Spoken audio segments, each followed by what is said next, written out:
Me llamo Tyler. Tengo 27 años. Y supongo que si le preguntas a mi familia, dirían que soy el serio. No bebo mucho. No me gustan las fiestas ruidosas. Y, siendo sincero, soy el típico al que acaban encargándole organizarlo todo porque es responsable. O eso dicen. Hasta que llega el momento de agradecerlo de verdad. Esta Pascua se suponía que iba a ser diferente. Por una vez, pensé que quizá me sentiría parte de algo, en lugar de sentirme como el empleado al que se le olvidaron pagar. Todo empezó unas semanas antes. Mi padre, Frank, me llamó de la nada. No somos muy cercanos. No lo hemos sido desde que se volvió a casar, pero sonaba animado, casi entusiasmado. Gran Pascua este año, dijo. Viene todo el mundo. Pensé que podrías ayudar a preparar las cosas. Al principio, simplemente me alegré de que se acordara de mí. Triste, lo sé, pero así de bajo ha estado el listón durante años. Empezó a enumerar cosas. Mesas, sillas, comida, decoración, algo para los niños, quizá una búsqueda de huevos. Y yo dije. Claro, sin problema. Tenía algo de dinero ahorrado. Y en el fondo quería creer que esta vez era una invitación de verdad, no otro favor disfrazado de entusiasmo falso. Así que me puse manos a la obra. Reservé mesas y sillas con una empresa de alquiler de un par de pueblos más allá. Pedí el catering. Nada exagerado, pero lo bastante bueno como para que la gente estuviera contenta. Incluso compré docenas de huevos de plástico, los rellené de caramelos y diseñé una pequeña búsqueda por el enorme jardín de mi padre. Cada minuto libre de esa semana lo dediqué a planear. Hasta imprimí tarjetas con los nombres para las mesas. Me repetía que merecería la pena, que esta vez quizá me verían como parte de la familia y no como un simple figurante. La mañana de Pascua me levanté temprano y cargué el coche con los suministros. Conduje los 45 minutos hasta la casa de mi padre, llegando antes que nadie. Pasé toda la mañana montándolo todo, arrastrando mesas al jardín, colocando sillas, poniendo centros de mesa, revisando una y otra vez el pedido del catering. Cuando dieron las 12, estaba sudado, dolorido y completamente agotado, pero orgulloso. Quedó precioso, como una celebración familiar de verdad, no un simple encuentro improvisado. Empezaron a llegar los niños con sus padres, corriendo y riendo al descubrir los huevos de colores escondidos detrás de macetas y bajo los árboles. Por un momento, solo un momento, me permití creer que había hecho algo bueno. Y entonces llegó la comida. Todo el mundo se sentó en las mesas, riendo y charlando. Yo me senté junto a mi hermanastra Emily. Tiene 16 años, es callada y mucho más consciente de las cosas de lo que aparenta. Mientras nos pasábamos los platos y compartíamos historias, vi a mi padre levantarse y dar unos golpecitos en su vaso para llamar la atención. Antes de empezar a comer, dijo alzando su cerveza, solo quiero decir que es increíble tenernos a todos juntos. La familia de verdad. ¿Sabes? Se siente como en los viejos tiempos. La gente aplaudió, chocando los vasos. Yo sonreí de forma incómoda, sin saber si me incluía o no. Entonces ocurrió. Se giró hacia mí, como si acabara de darse cuenta de que estaba allí, y se rió lo bastante alto como para que todos lo oyeran. Y no nos olvidemos de Tyler, nuestro extra. Intenta no estorbar hoy, campeón. Sus palabras me golpearon como un puñetazo en el estómago. Mi madrastra, Sharon, esbozó esa sonrisita arrogante y dio un sorbo a su bebida sin decir nada. Algunos rieron por compromiso. Emily bajó la mirada hacia su plato. Yo no dije nada. No lloré, no discutí, no monté una escena. Simplemente me levanté en silencio, con calma. Ni siquiera cogí mi plato. Caminé por el jardín, pasando junto a las mesas y decoraciones que yo había montado, junto a los premios de la búsqueda de huevos y las neveras llenas de bebidas que yo había comprado, hasta llegar a mi coche aparcado en la entrada. Me senté allí, con la puerta abierta y las llaves en la mano, y sentí como algo empezaba a arder lentamente en el pecho. No era una rabia ciega que te hace hacer tonterías. No. Era algo frío, afilado, totalmente lúcido. En ese momento entendí algo. No me veían como familia. Nunca lo habían hecho. Para ellos yo solo era útil. Hasta que dejaba de serlo, hasta que resultaba más cómodo humillarme que darme las gracias. Y ahí fue cuando tomé la decisión. Saqué el móvil y abrí los contratos de alquiler. Cada mesa y cada silla de ese jardín estaban a mi nombre. El catering lo había pagado con mi tarjeta. Incluso la búsqueda de huevos. Tenía todos los recibos. Cada cosa que estaban disfrutando dependía de mí. Y si pensaban que yo era solo un extra, estaban a punto de descubrir lo importante que había sido ese extra. Primero llamé a la empresa de alquiler. Por suerte, conocía personalmente al dueño. Las ventajas de los pueblos pequeños. Le expliqué que los anfitriones estaban siendo irrespetuosos y que necesitaba que recogieran el material de inmediato. Ni siquiera lo dudó. Dijo que mandaría un camión en menos de una hora. Después llamé a la empresa de catering y pedí que dejaran de traer más bandejas de comida. Resultó que aún no habían sacado los postres. Tartas, galletas, fuentes de chocolate, el gran final que todos estaban esperando. Les dije que lo cancelaran. No había reembolso a esas alturas, pero sinceramente, me daba igual. Que se las apañaran. Por último, rodeé la casa hasta el lugar donde había escondido el gran premio de la búsqueda de huevos. Una cesta enorme llena de juguetes, dulces y tarjetas regalo para los niños. La cogí, la metí en el coche y cerré la puerta. Me quedé un momento con el motor en marcha, observando la fiesta desde la distancia. Vi a los niños correr hacia la mesa de los premios y encontrarla vacía. Vi la cara de Sharon fruncirse de confusión cuando el del catering dejó de volver con más comida. Vi a mi padre mirar a su alrededor, frunciendo el ceño, dándose cuenta de que algo iba muy, muy mal. Podría haberme quedado. Podría haberlo visto todo desde la barrera. Pero no lo hice. Salí despacio de la entrada, saboreando el momento, y me fui sin decir una palabra. Sin mensajes furiosos, sin escenas dramáticas. Solo silencio. Por supuesto, no fue el final. Ni de lejos. Pero ese fue el momento en que todo empezó a desmoronarse. Cuando todo aquello en lo que confiaban, todo lo que daban por hecho, empezó a escapárseles de las manos. Y yo ni siquiera estaba allí para ver el caos cuando estalló de verdad. La primera llamada llegó unos 15 minutos después de incorporarme a la autopista. Dejé que sonara. Luego otra. Y otra más. Mi padre, Sharon, mi tío político, incluso Emily, aunque su mensaje era solo un tímido. Tyler, creo que algo va mal. Por favor, llámame. Estuve a punto de contestarle. Pero no todavía. No hasta que los demás aprendieran una lección que no pudieran ignorar ni barrer bajo la alfombra como siempre. Paré en el aparcamiento de un pequeño bar de carretera cerca de la salida. De esos sitios donde los asientos de vinilo chirrían al sentarte y el café sabe a llevar horas en la cafetera. Pedí una hamburguesa y una Coca-Cola y me senté junto a la ventana mientras miraba la avalancha de mensajes que iluminaban mi móvil. Era casi cómico. Mi padre escribió. Tyler, ¿dónde estás? Las mesas han desaparecido. ¿Qué está pasando? Sharon escribió. Si esto es una broma, no tiene gracia. Trae todo de vuelta ahora mismo. Mi padre escribió. Te estás dejando en ridículo. Vuelve y arregla esto. Y luego otro mensaje de mi padre. Maduro ya. Fue casi divertido ver cómo los mensajes pasaban de la confusión a la rabia, luego a los insultos velados y finalmente al pánico. Sharon escribió. Los niños están llorando. No queda comida. Los padres se están enfadando. Mi padre escribió. La empresa de alquiler ha venido. Se lo están llevando todo. Tienes que venir antes de que no quede nada. Yo deslizaba el dedo por la pantalla con calma, dando sorbos a la Coca-Cola. No respondí. No hacía falta. Se estaban enterrando ellos solos de maravilla. Por una vez en mi vida, no iba a ser yo el que arreglara las cosas después de que ellos lo estropearan todo con su arrogancia. Entró otra llamada, esta vez de mi tía Karen.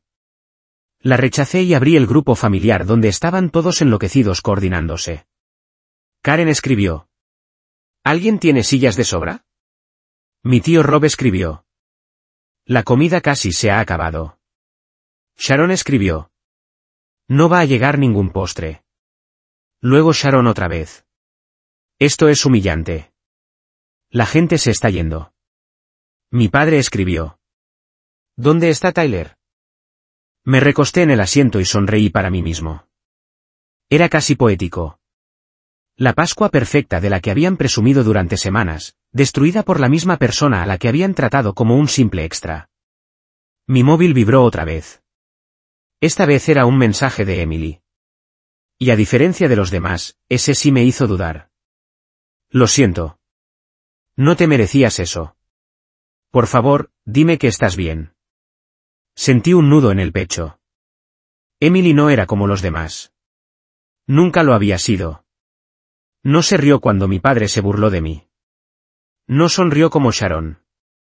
Se quedó allí, con la cara roja de vergüenza, incapaz de mirarme. Y ahora me escribía, atrapada en medio del desastre, sintiéndose tan fuera de lugar como yo siempre me había sentido.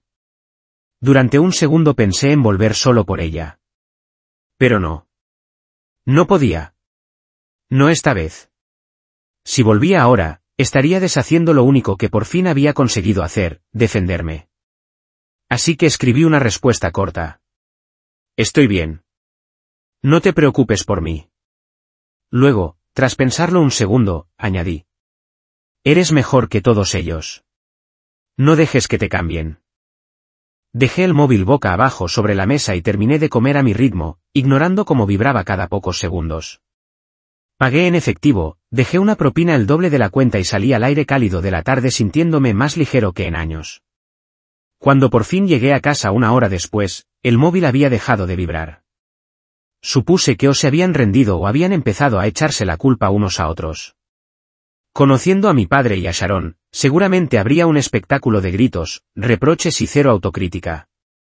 Dejé las llaves en la encimera, me quité los zapatos y me dejé caer en el sofá. Por primera vez en mucho, mucho tiempo, no me sentí culpable. No me sentí pequeño. No me sentí un fracaso. Simplemente me sentí libre. Fue ya entrada la noche cuando empezó a llegar el verdadero impacto. Estaba cambiando de canal, medio viendo un documental sobre pesca en aguas profundas, cuando el móvil vibró de nuevo. Esta vez era una notificación de Facebook. Sharon había publicado un estado furioso, etiquetando a casi toda la familia. Hay gente tan egoísta y mezquina que arruina una fiesta familiar solo por llamar la atención. Si sabes quién eres, he terminado contigo. Los comentarios eran un auténtico caos. Mi tía Karen comentó. Dios mío, ¿qué ha pasado? Mi tío Rob comentó. Estás mejor sin gente tóxica, Sharon. Algún primo al que apenas conocía escribió. La familia tiene que apoyarse, no sabotearlo todo. Durante un momento pensé en responder. Incluso imaginé varias respuestas en mi cabeza. Pero al final apagué el móvil y lo dejé sobre la mesa. Que se enredaran solos intentando explicar por qué la fiesta de la que presumieron durante meses se vino abajo delante de todos. Los que estuvieron allí lo sabían. Vieron cómo desaparecían las mesas. Vieron cómo dejaba de llegar la comida. Vieron cómo la sonrisa falsa de Sharon se rompía y cómo mi padre deambulaba furioso como un niño pequeño. Ningún desahogo en Facebook podía borrar eso. Pensé que ahí acabaría todo, que seguirían enfadados, que quizá me excluirían de futuros encuentros familiares como si me importara, y que con el tiempo seguirían adelante. Me equivoqué, porque al día siguiente la situación se convirtió en algo que ninguno de nosotros podría haber imaginado. Y cuando pasó, no solo mi padre y Sharon tuvieron que afrontar las consecuencias. Fue toda la familia. A la mañana siguiente me desperté con el sonido del móvil vibrando con violencia contra la mesa del salón. Y no era el típico goteo de notificaciones. Esto era constante, como un enjambre de abejas zumbando con rabia justo fuera de mi alcance. Medio dormido, me incorporé y lo cogí, esperando más drama cutre de Facebook. Quizá otra publicación llena de bilis de Sharon. Quizá algún intento patético de hacerme sentir culpable por parte de mi padre. Pero no era solo eso. Había llamadas perdidas, mensajes de voz, textos de gente de la que no sabía nada desde hacía años, primos segundos, incluso un par de amigos de la familia que apenas recordaba de las barbacoas de cuando era niño. Era como si todo el árbol genealógico se hubiera acordado de mi número de la noche a la mañana. Algunos mensajes eran cortos y desesperados. Tyler, llámame.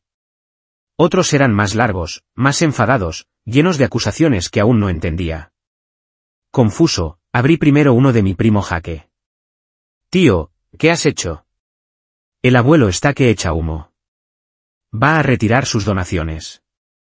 Va a dejar a papá sin un duro. Sharon está fuera de sí. Llámame, y llama al abuelo. Parpadeé mirando la pantalla. El abuelo Harold era el padre de mi padre. Rico, de la vieja escuela, y el patriarca indiscutible de la familia.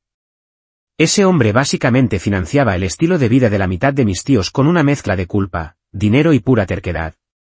Y aunque no era precisamente cariñoso, detestaba los escándalos públicos. Para él, las reuniones familiares eran negocio. Una oportunidad de mostrar al mundo una imagen unida y perfecta. Y, por lo visto, el desastre de ayer no solo arruinó la Pascua.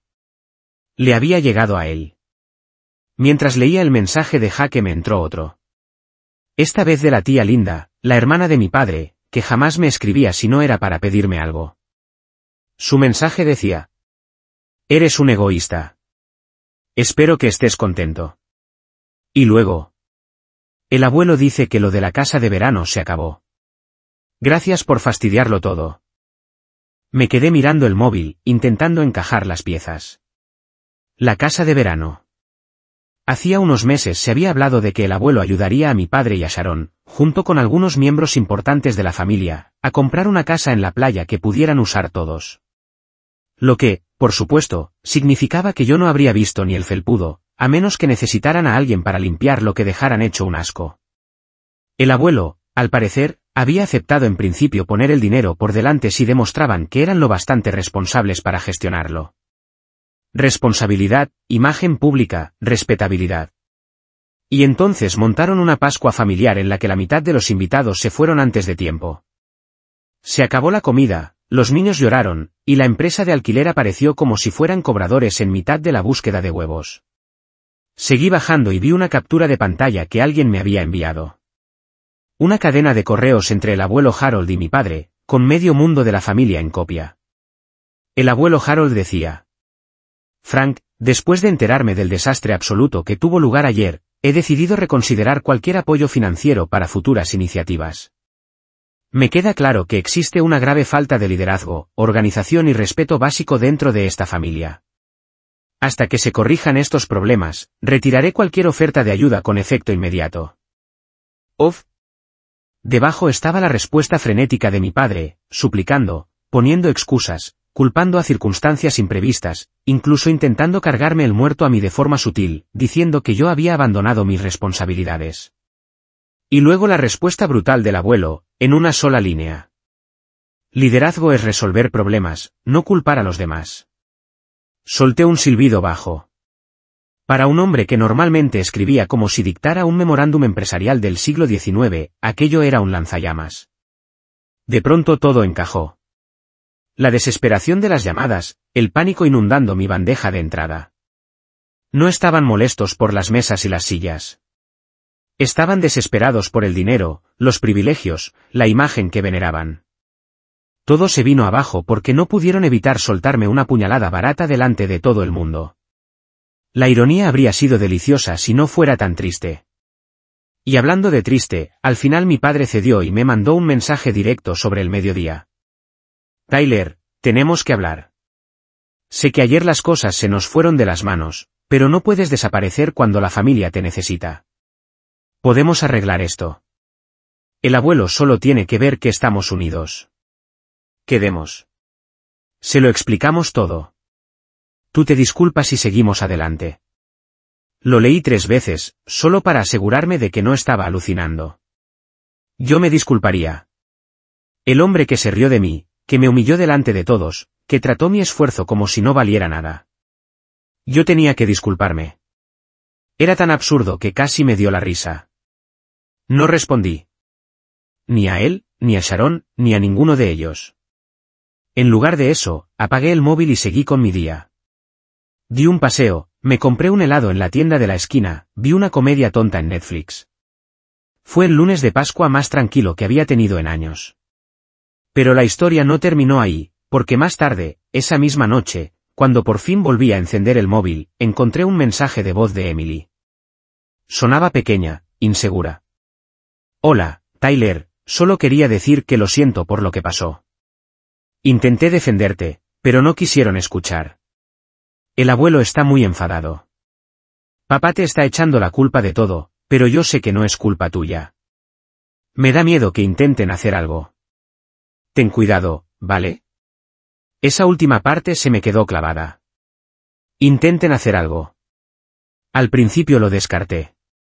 Quizás se refería a que iban a insistir con la culpa o con una campaña para dejarme mal.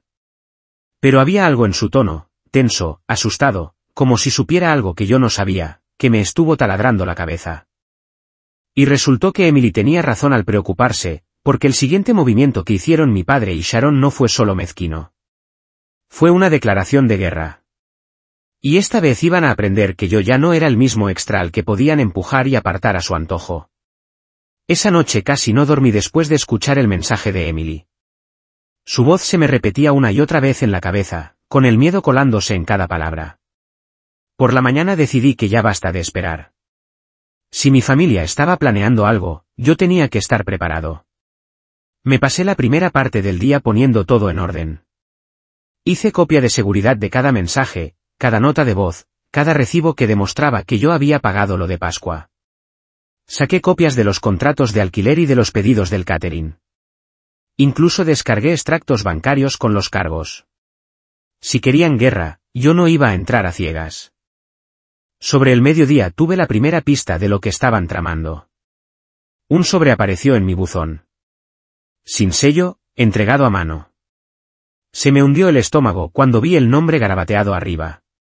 Frank Patterson, mi padre. Lo abrí allí mismo, en el porche. No estaba escrito a mano. No. Eso estaba tecleado, como si fuera un aviso oficial, y era ridículo. Me acusaba de sabotear un evento familiar, de causar daño a la reputación, y en esa parte casi me dio la risa. Robo de propiedad familiar, haciendo referencia a los premios de la búsqueda de huevos que yo había retirado del jardín. Me estaban amenazando con un juicio de menor cuantía por una cesta de chucherías y juguetes de tienda barata. Volví a entrar en casa, riéndome para mis adentros. Era tan desesperado, tan vergonzoso, que casi me dio pena por ellos, casi. Pero entonces recordé la sonrisita de Sharon. La risa burlona de mi padre.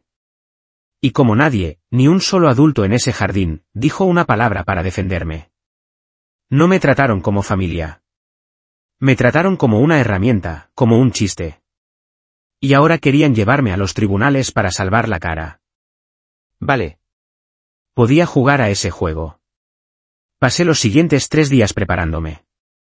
Consulté a un abogado, no uno carísimo de esos tiburones, solo un tipo de la zona que conocía por un amigo y que llevaba demandas pequeñas y tonterías de este estilo. Se rió cuando le enseñé la carta y dijo que era el equivalente legal de una rabieta. Me ayudó a redactar una respuesta formal, adjuntó toda mi documentación y les informó de que, si seguían adelante, yo presentaría una contrademanda para reclamar el reembolso de gastos, por difamación y por daños emocionales. Y como soy de los que, cuando se enfadan, lo dejan todo atado, también redacté una carta detallada para el abuelo Harold. Sin rencor, sin insultos, solo una cronología clara de los hechos, copias de los recibos, pruebas de que lo pagué todo, y una explicación tranquila de que retiré una propiedad que era legalmente mía después de ser humillado en público. 2 días después, la amenaza de demanda desapareció en silencio. Sin disculpas, claro, sin reconocimiento, solo silencio. Creían que si se escabullían sin hacer ruido, quizá yo lo dejaría pasar. Pero el daño ya estaba hecho. El abuelo Harold me llamó personalmente ese domingo. Al principio estuve a punto de no cogerlo. Me quedé mirando la pantalla hasta casi agotar el tiempo. Pero la curiosidad me pudo. Cuando contesté, su voz sonó seca. Tyler. He recibido tu carta. Yo esperé. Quiero que sepas, continuó, que te has comportado con más dignidad que todos ellos juntos. Siento que te hayan puesto en esa situación. No fue cálido. No fue efusivo. El abuelo Harold no era de disculpas emocionales, pero viniendo de él, era enorme. Se aclaró la garganta. Habrá cambios. He reconsiderado algunos planes. No hablamos mucho. El abuelo no era de conversaciones largas, pero cuando colgué, me temblaban las manos. No era solo una especie de justicia. Era algo más profundo. Me había pasado demasiado tiempo buscando su aprobación, esperando que alguien me viera. No como un extra, no como un añadido, sino como alguien que importaba. Y ahora no les quedaría otra. Las consecuencias fueron inmediatas y brutales. Unas semanas después, empecé a oír rumores por la cadena familiar. El abuelo había reescrito partes de su testamento. No de forma dramática. Seguía dejando cosas a sus hijos, pero con recortes importantes. Grandes partes ahora iban destinadas a organizaciones benéficas y se estaba creando un fondo aparte para los nietos más jóvenes, Emily incluida, saltándose por completo a Sharon, a mi padre y a su círculo. El proyecto de la casa de verano, cancelado. Las vacaciones familiares anuales que el abuelo solía pagar, suspendidas sin fecha. Y peor para ellos todavía. El abuelo dejó muy claro que cualquier ayuda económica a partir de entonces sería en función del comportamiento, es decir, nada de cheques en blanco. Si querían apoyo, tendrían que demostrar que podían asumir responsabilidades sin dejar en ridículo el apellido. ¿Y a quién nombró como administrador para ayudar a supervisar el fondo de los nietos? A mí. Tyler. El extra. La noticia cayó sobre la familia como un meteorito. Yo no me regodeé. No publiqué indirectas en Facebook ni mandé mensajes chulos. Simplemente seguí con mi vida, en silencio, en paz. Por fin libre de esa correa invisible que me habían tenido puesta durante años. Emily me escribió algunas veces después. Era cuidadosa y no decía demasiado, seguramente por miedo a que alguien le mirara el móvil, pero sus mensajes eran amables. Agradecidos. Me dijo que estaba orgullosa de mí, que quería ser mejor que el ambiente en el que se había criado. Yo la creí. Empezamos a vernos a veces para tomar un café, charlas tranquilas sobre sus planes para la universidad, sus sueños de escapar de la toxicidad con la que había crecido. Le ayudé a abrir una cuenta de ahorro, a buscar becas, cosas pequeñas, cosas que nadie más en esa familia haría jamás a menos que hubiera una foto de por medio. En cuanto al resto, no he vuelto a saber nada de Sharon ni de mi padre desde hace meses. Ni una felicitación de cumpleaños, ni un mensaje por Navidad, ni un solo post falso de pensando en ti. Es como si hubiera desaparecido de su universo. Mejor. Que se queden sentados entre los restos del desastre que construyeron con sus propias manos. Que expliquen a quien pregunte por qué ya no aparece el niño de oro de la familia. Que se cuezan en la idea de que la persona a la que trataron como ruido de fondo fue la que, al final, apagó la música. A veces paso en coche por la casa de mi padre cuando vuelvo del trabajo. No para fisgonear, simplemente porque sí. En el jardín aún se ven las marcas de neumáticos de la empresa de alquiler, que destrozó el césped al llevarse las mesas y las sillas. El jardín está dejado. Todo se ve triste, vacío. No sonrío al verlo, pero tampoco me siento mal. Les di todas las oportunidades, todas las ocasiones de tratarme como familia. Ellos eligieron, y yo también. Ya no soy el extra. Soy el que se fue. Y esta vez nunca voy a ir.